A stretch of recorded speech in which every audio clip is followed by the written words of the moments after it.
Halo teman-teman, balik lagi di channel ini. Kali ini kreator akan melanjutkan pada bagian 3 dari buku The Principle of Power. Nah, sebelum kita lanjut di materi kali ini, kreator mengucapkan terima kasih buat para subscriber yang sudah klik video ini, dan terima kasih juga sudah menontonnya dari awal sampai akhir. Dukung kreator terus ya, agar channel ini semakin berkembang dan bermanfaat untuk orang banyak. Terima kasih kreator ucapkan, dan mari kita lanjut. Bagian 3, berfokuslah pada kekuatan dan kelebihan diri. Ketika kita mengetahui apa yang kita kuasai, kita bisa menjadi penuntun bagi diri sendiri dan orang lain menuju kesuksesan. Kutipan dari Socrates. Alkisah ada seorang ilmuwan yang bernama Stephen Hawking.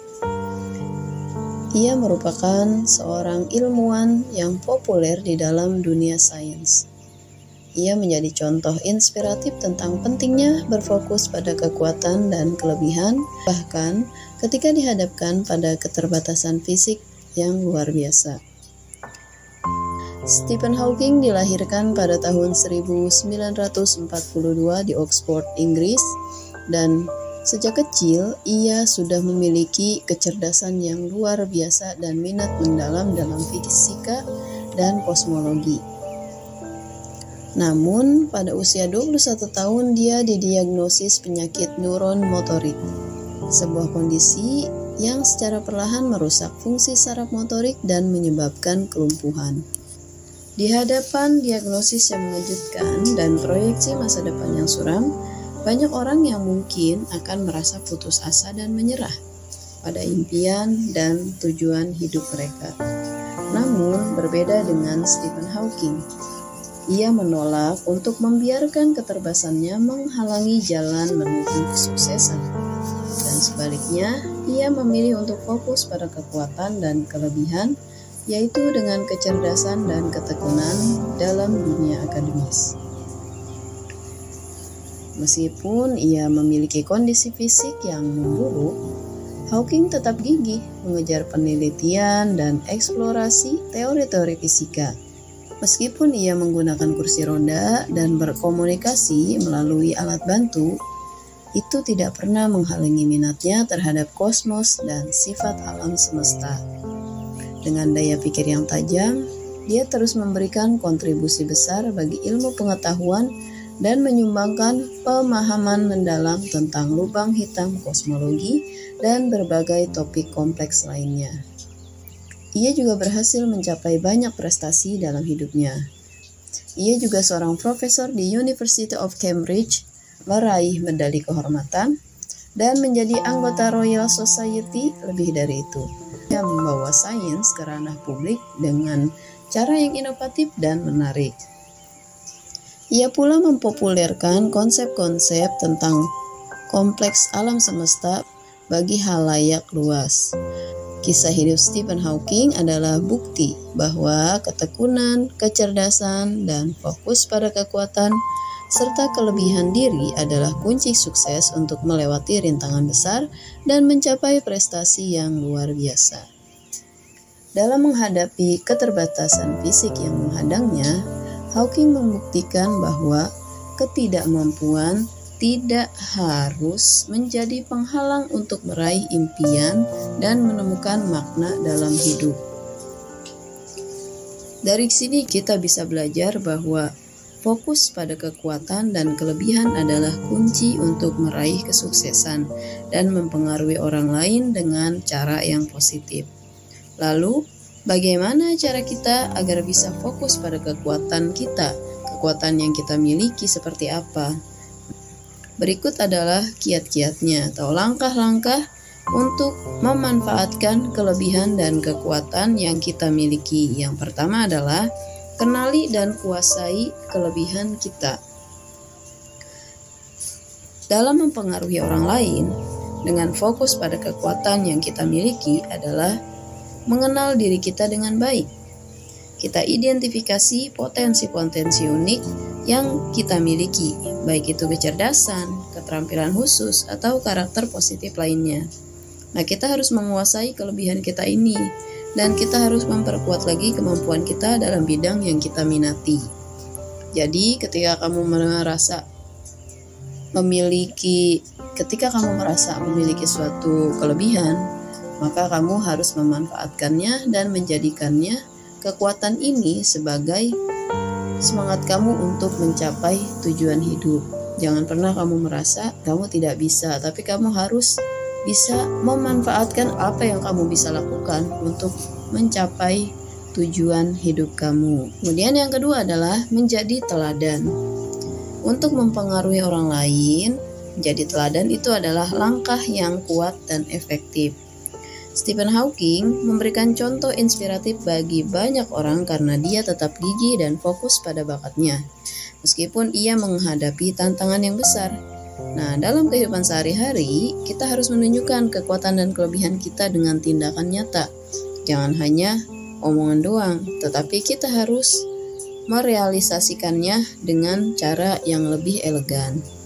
Nah, orang lain pun kalau kita seperti itu akan terinspirasi dengan apa yang sudah kita lakukan.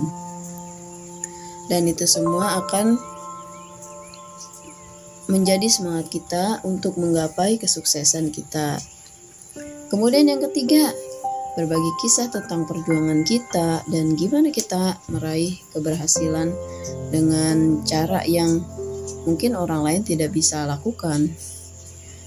Kemudian bagaimana cara kita untuk menggapai kesuksesan itu, karena setiap kesuksesan tidak berjalan mulus dan pasti ada jalan terjalnya. Seperti seorang pendaki gunung, ia pasti melewati jalan-jalan yang terjal, jalan-jalan yang landai, ataupun jalan-jalan yang curam. Nah, seperti itulah gambaran kita dalam menggapai kesuksesan. Kemudian yang keempat adalah membantu orang lain. Nah, seringkali orang lain tuh mungkin gak tahu nih kelebihan mereka apa. Jadi, kita sebagai seorang yang berpengaruh di lingkungan kita atau yang mungkin jadi panutan orang lain, kita harus mengetahui ini kelebihan dia apa. Jadi kita harus memberikan semangat pada orang lain agar ia bisa memaksimalkan atau memanfaatkan kelebihan yang ia punya. Dari situ mereka juga akan berpikir dan kita berusaha untuk membantunya untuk mengembangkan potensi yang ia miliki. Nah, kemudian yang kelima, komunikasi dengan empati. Ketika kita berinteraksi nih dengan orang lain, kita diwajibkan atau biasakanlah untuk mempraktekkan empati dalam komunikasi kita. Kita belajar mendengarkan apa yang mereka ucapkan, apa yang mereka ceritakan. Kita dengarkan mereka dengan penuh perhatian dan penuh pengertian. Dan kita bantu mereka merasa didengar dan dihargai. Karena ketika kita berkomunikasi dengan empati, orang lain akan merasa terhubung dengan kita dan lebih menerima pesan yang ingin kita sampaikan.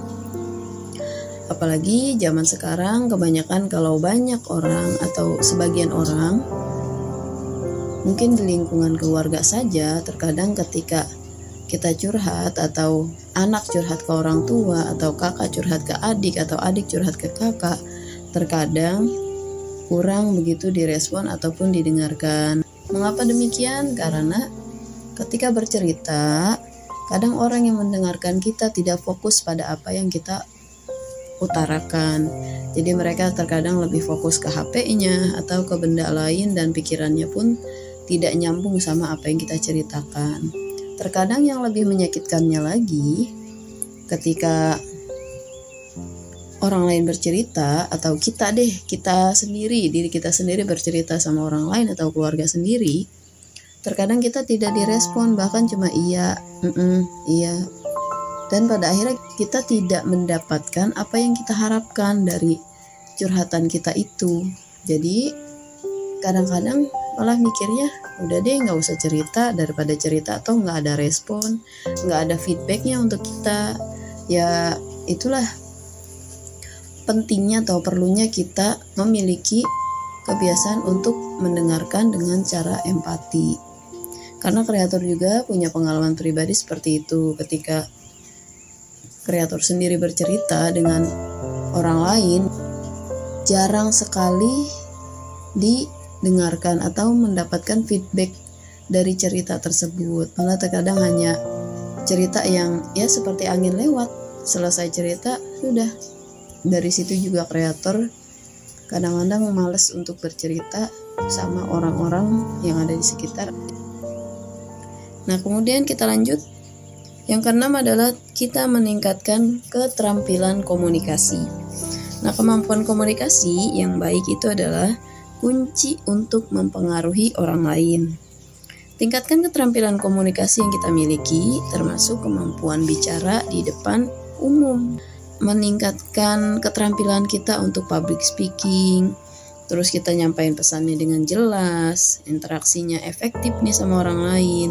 Nah, keterampilan komunikasi ini yang baik akan membantu kita menyampaikan pesan inspiratif dengan lebih kuat dan meyakinkan.